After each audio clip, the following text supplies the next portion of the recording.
Here he is, my lady.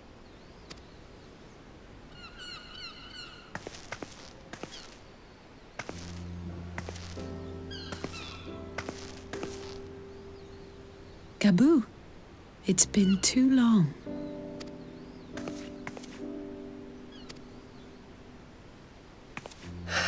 I'm afraid there's been no change. If he can see or hear us, he has given no sign. I see. You're still fighting. I'm proud of you.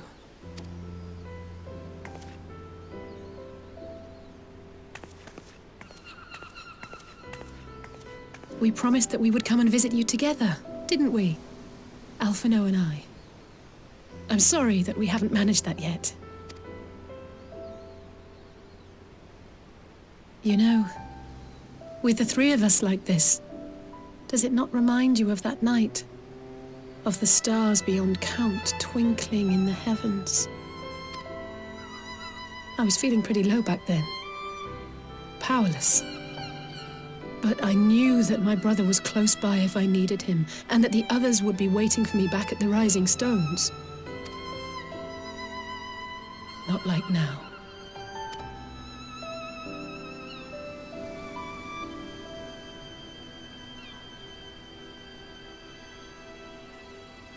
I've seen my share of trouble since coming to Eorzea. Been reminded again and again of my limitations, of how little I can change about this world. And I've come to know the sorrow of parting all too well.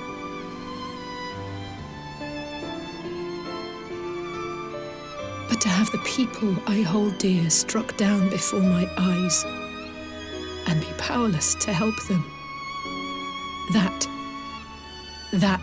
I cannot bear.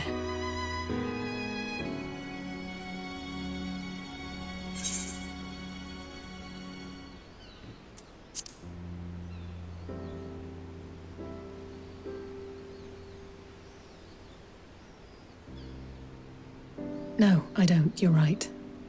It's pure arrogance to imagine I can solve everything by myself. You'd think I'd have learned that by now. Thank you. I don't know what I'd do without you.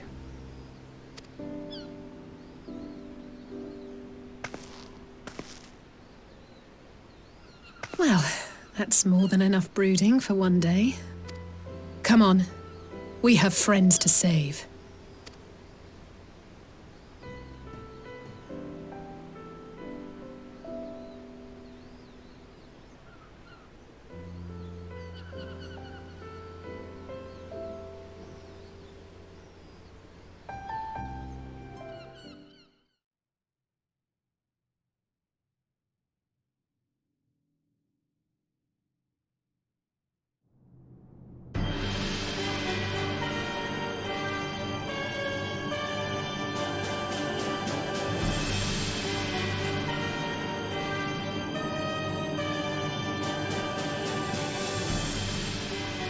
The Populares no longer present an obstacle. Now is the time to bring the Empire's might to bear. A word from your radiance is all it takes. But one word, and the Imperial army will fall upon Alamigo as a pack of bloodthirsty wolves and tear that feeble nation apart.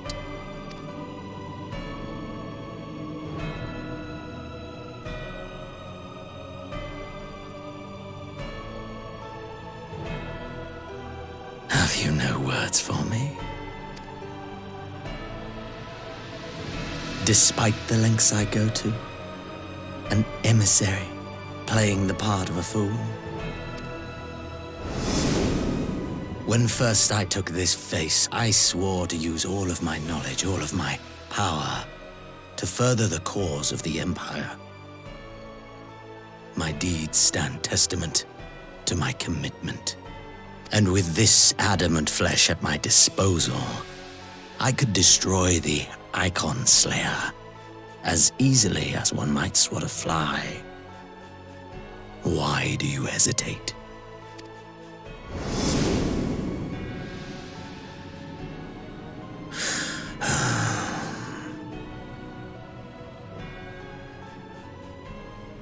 Our enemy is resourceful. Though victory is certain now, it will not remain so indefinitely. Deliberate if you must, but be quick about it. We'll speak again when you have unburdened yourself of doubt. Until then, I take my leave, Father.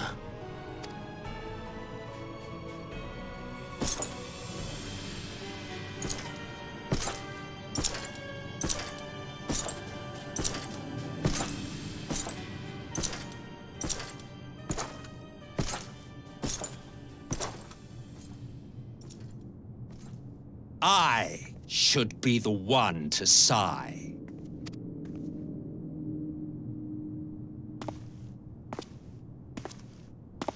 I played my part to perfection.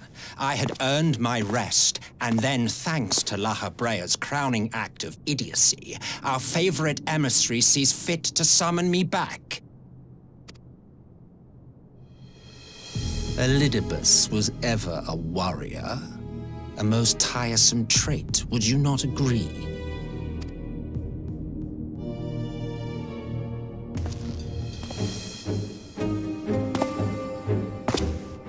What? Have you no words for me either? No matter. I've long grown weary of this mummery. Now, my dearest grandson, let me remind you of your place in the simplest of terms.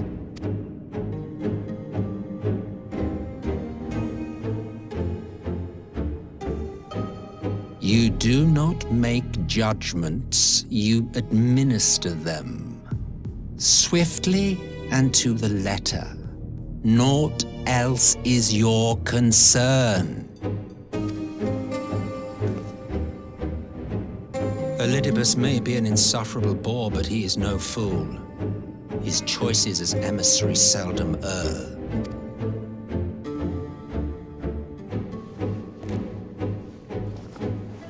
If aught threatens the balance twixt light and dark, it falls to you to remove it. Be it by your own hands or by your armies, you have ample means at your disposal.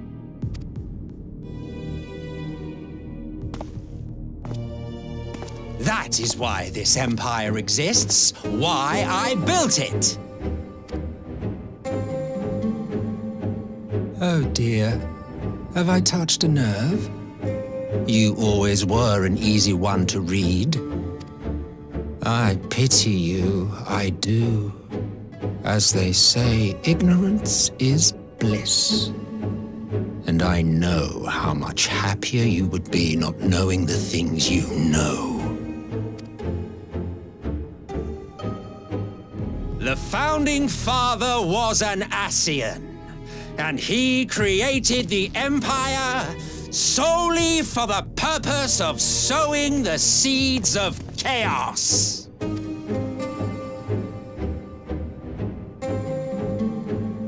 Don't take it personally. I merely do my duty. To bring about a calamity requires no small amount of power. And there is no surer way to obtain such power than by collecting powerful pawns. To that end, I have labored long and hard, and I must say I am quite pleased with my handiwork, paltry though it seems in comparison to Alec.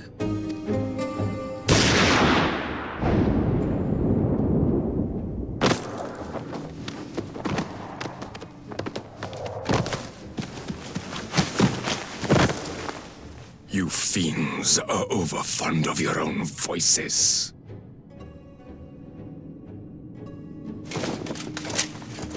Mark me, Ascian. Man is the master of his own destiny.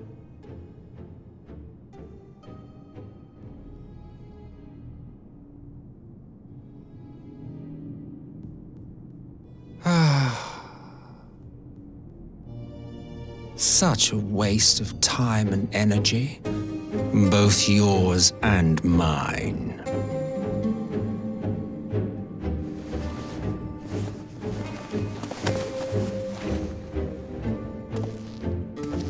Lest you forget you are Emperor now. If you wish to spout drivel about man's destiny, save it for the masses. It will serve to give them a sense of purpose, and you pliant pieces for the game.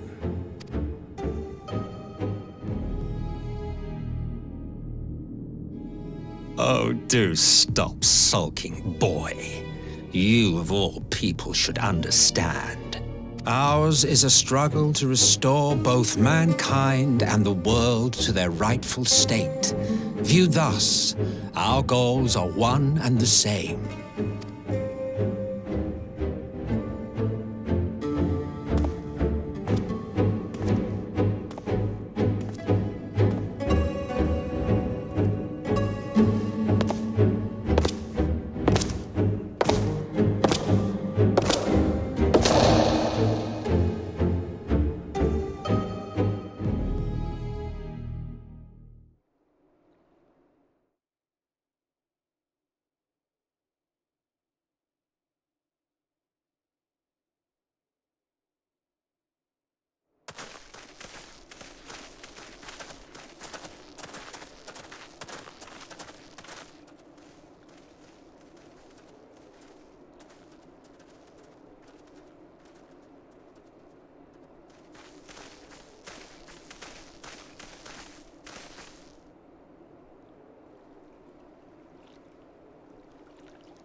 I'm glad you've come, though I'm afraid there's little in the way of good news.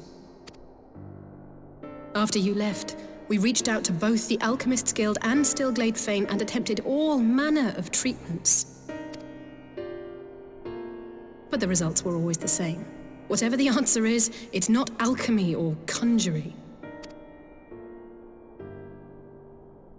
Why did it have to be Y'shtola and Urianger and not me? Out of all of us, they are the ones who could feasibly have solved this puzzle. And Elfino's still missing. Gods, it's all going wrong. Where do we even start? A grave situation indeed. Might I be of some assistance?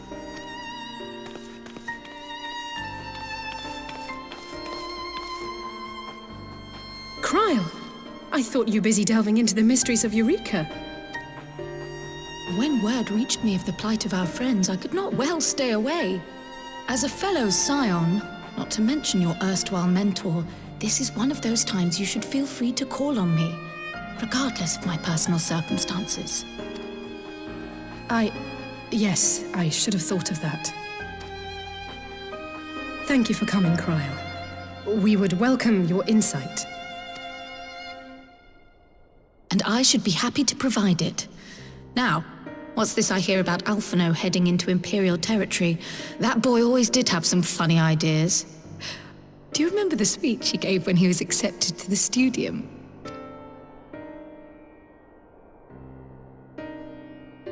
My life's goal is naught less than the salvation of this star.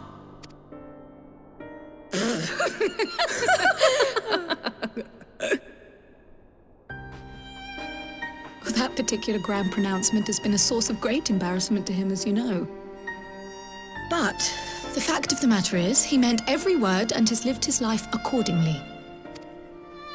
Yes, he remains altruistic to a fault, but I'm worried he was too fixated on his goals to see the dangers, as has happened before. You needn't be so concerned. Though his values remain the same, Alphino is not the blinkered boy he once was. Slowly but surely his eyes have been opened, thanks to a certain someone. A certain someone whom he'd be mortified to learn had heard about his little speech. Mum's the word, eh?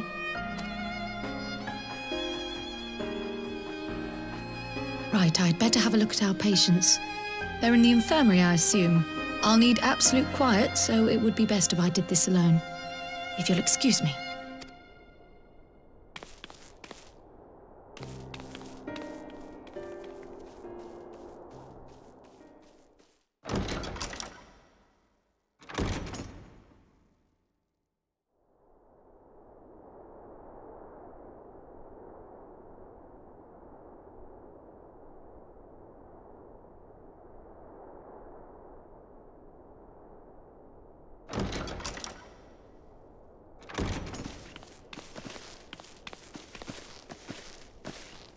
All three are in fine physical health. At a glance, I would say they were merely sound asleep. Except for the fact that I couldn't sense the slightest trace of them in their bodies. It's as if their souls have taken leave of their physical forms. Ah, yes. The Elder Seedseer made a similar observation. I've read the report. When you heard this mysterious voice, you described feeling as if you were somewhere else, yes? If we assume the ether which comprises your essence is being drawn to some other place, then it may be possible to follow the trail it leaves behind, just as we did in our search for Thancred. I wasn't around for that, but I can't imagine it was easy. Oh, it wasn't. But that's no reason not to try. I will have need of Master Matoya's crystal eye if I'm even to make the attempt. So I suggest we pay her a visit.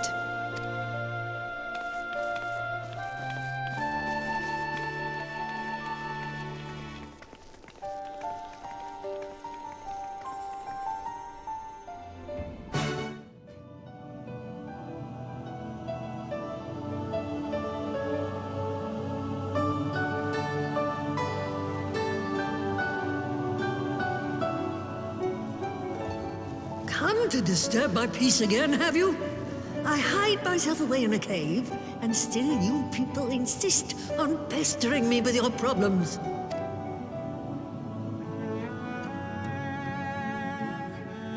Oh, I mistook you for young what's-his-name, but I see now you're the sister. Weren't you supposed to be the lively one? I've seen happier faces at a rain-sodden burial. Well, I'm sorry to dash your expectations, but the situation isn't exactly conducive to gaiety. Ha! That's more like it. Stoller used to spit and hiss like a wildcat too. Better for a young thing like you to be filled with fire and leave the doom and gloom to your elders. Now, what exactly does this tragic situation of yours have to do with me? If I may, Master Matoya, we have need of your crystal eye once more.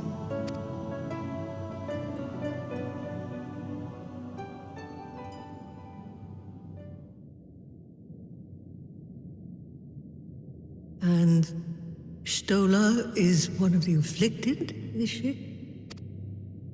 Very well. She may be an ungrateful stray, but she's my ungrateful stray, and I'll not see her buried before I am.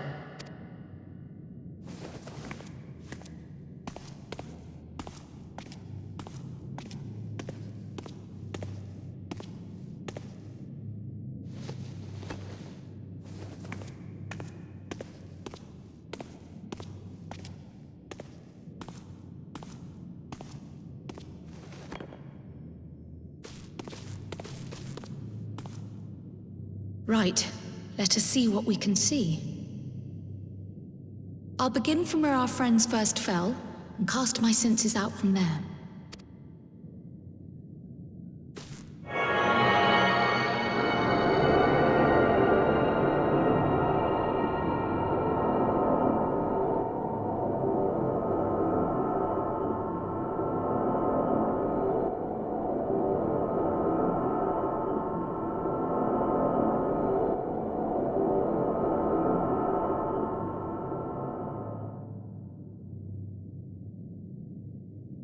What is it? Did you find them? This doesn't make sense. How is it even possible? How is what possible? Kryl, what did you see? The threads, they just ended. And no, I didn't lose track of them. I followed them as far as they went. It's as if they were cut off. Could their ether have dissipated if it had? Oh gods! Their bodies are just husks. It's like the broodmother's daughter all over again. No, this is different. The Kalyana girl was already dead, body and soul, when Lakshmi effected her resurrection. Aye, let's not jump to conclusions. If their physical forms yet breathe and show no signs of wasting, then it follows that their souls must still be intact somewhere. But where? That's the question, isn't it, girl? Death has not taken them to the ethereal sea, yet there are no tracks left for us to follow.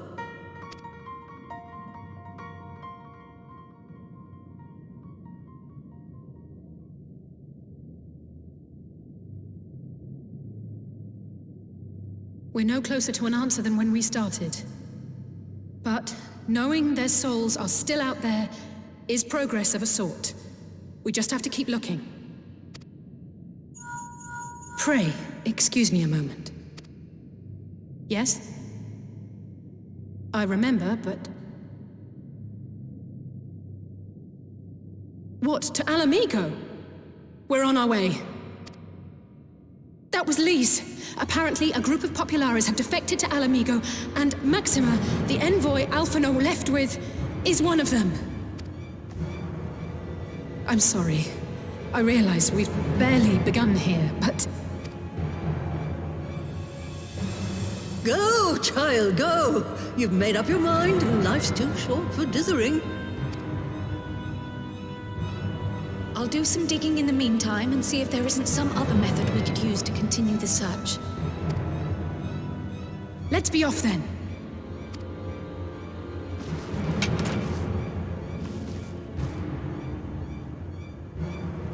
Oh, not again.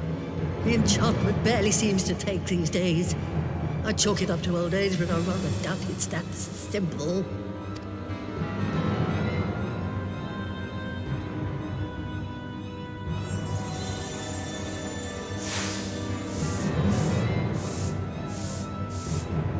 Before they took ill, Y'shtola and Urianger were sharing notes on a thinning of the ether. It seems to be happening all over. Does it now? And here I was, all set to blame my woes on that creaking mountain of refuse clogging up the Thaliac. I fear something has gone awry. Still, there's naught to be gained from starting in shadows. You can only do what can be done, and that but one thing at a time.